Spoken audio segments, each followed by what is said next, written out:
जब बिल्स की बात हो रही है और पारदर्शिता की बात हो रही है तो मैं वाइस प्रेसिडेंट इलेक्शन पर आऊंगी, पर उससे पहले पूछूंगी कि धनखड़ साहब के साथ क्या हुआ था। उन्होंने आपने प्रेशर डाला था उन पर रेजिग्नेशन नहीं, के लिए? मुझे लगता है एएनआई ने रिसर्च विंग बंद कर दिया है। धनखड़ साहब का इस्तीफे का पत्र स्वयं स्पष्ट है।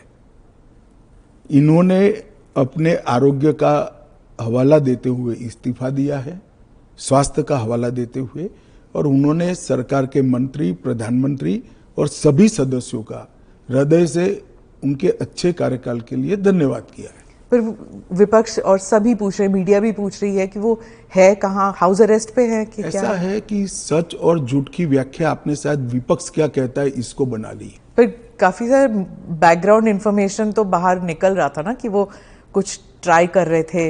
ये भी बात निकल रही है कि शायद कू कर रहे थे। कौन? धनखड़ जी? नहीं, ऐसी कोई बात नहीं है जी। इसमें बात का बतंकर नहीं बनाना चाहिए। धनखड़ जी संवैधानिक पद पर बैठे, अपने कार्यकाल में उन्होंने संविधान के हिसाब से अच्छा काम किया जी। इनकी निजी स्वास्थ्य की समस्या के कारण इन्होंने इस्तीफा दिया है। हाँ। इसको ज्यादा खींच कर कुछ ढूंढने का प्रयास नहीं करना चाहिए। देखिए, देश में बहुत सारी पॉजिटिव स्टोरीज हैं, हमेशा इस तरह की स्टोरी के पीछे नहीं लगना चाहिए। जो एनडीए के जो वाइस प्रेसिडेंट कैंडिडेट है, कहा जाता है कि आपने उन्हें इसलिए पिक किया क्योंकि बीजेपी जो है अब तमिलनाडु में अपना खाता खोलना चाहती है, इसलिए? नहीं, ऐसा नहीं है। हम पहले भी तमिलनाडु में साथियों के साथ चुनाव लड़े हैं। हमारी यहाँ बहुत सारी सीटें भी आई है, ऐसा नहीं है।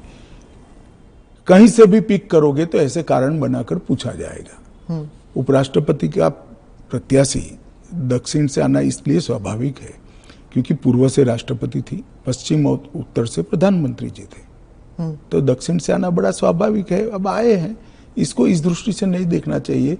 श्री राधाकृष्णन जिनका बहुत लंबा राजनीतिक जीवन रहा है, वो 2 बार संसद के सदस्य रहे, हमारी पार्टी के अध्यक्ष रहे, झारखंड के गवर्नर रहे, तेलंगाना के गवर्नर रहे, पांडिचेरी के गवर्नर रहे, मुंबई के गवर्नर है, और सार्वजनिक जीवन में एक साफ सुथरा उनका जीवन है और एक बेहद मैच्योर राजनीतिज्ञ है।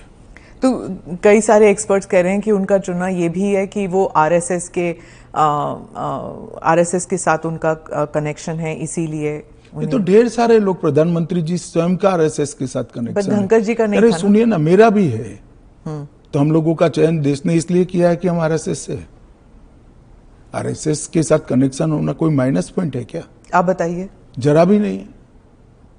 अटल बिहारी वाजपेयी जी भी आरएसएस से कनेक्टेड थे, श्री अडवाणी जी भी आरएसएस से कनेक्टेड थे, मोदी जी भी है, मैं भी हूं, राधाकृष्णन जी भी है। और जो इंडिया अलायंस के जो कैंडिडेट है, उनके बारे में आपने कहा कि उन्होंने एक समय था जब उन्होंने नक्सल मेरे कहने से क्या होता है, वो तो सुप्रीम कोर्ट का रिकॉर्ड है। सलवा जुडम को इन्होंने खारिज कर दिया। आदिवासियों का आत्मरक्षा का जो अधिकार था उसको उन्होंने समाप्त कर दिया। इसके कारण इस देश में नक्सलवाद 2 दशक ज्यादा चला है। उस वक्त नक्सलवाद अंतिम सांसें गिन रहा था क्योंकि जो आदिवासी थे, जो बच्चों को पढ़ाना चाहते थे, जिनके यहाँ रोड नहीं पहुंचता था, इससे परेशान थे, जिनके यहाँ स्वास्थ्य सेवाएं नहीं थी, वो परेशान थे। उन्होंने खुद की रक्षा के लिए सलवा जुडम बनाया था। इसको सुप्रीम कोर्ट ने खारिज कर दिया। ये तो सुप्रीम कोर्ट का रिकॉर्ड है, इनका जजमेंट है। और इसके बाद जो स्कूल तबाह हो गए थे नक्सलियों के कारण, वो स्कूलों में सीआरपीएफ और सुरक्षा बल बैठे थे, रातों रात एक ऑर्डर करके सबको बाहर कर दिया। कई जगह हमले हुए सुरक्षा बलों पर। ये दोनों जजमेंट, इसका जवाब श्री सुदर्शन रेड्डी से ज्यादा राहुल गांधी ने देना चाहिए कि उन्होंने क्यों पिक किया। जी, मैं तो मानता हूं यही क्राइटेरिया रहा होगा। नक्सल को सपोर्ट करने के लिए? नहीं, वामपंथी विचारधारा, और ये जजमेंट से निश्चित रूप से नक्सल प्रोटेक्ट हुए। तो क्या वाइस प्रेसिडेंट इलेक्शन भी अब it will be polarising factor? Polarisation क्या है? जब आप इतना बड़ा आरोप लगा रहे हैं कि और पोलराइजेशन अगर होगा भी तो किस मुद्दे पर होगा? देश की सुरक्षा के मुद्दे पर होगा। मैं मानता हूं देश की सुरक्षा पर सांसदों ने विचार करना चाहिए या नहीं करना चाहिए। न्यूज।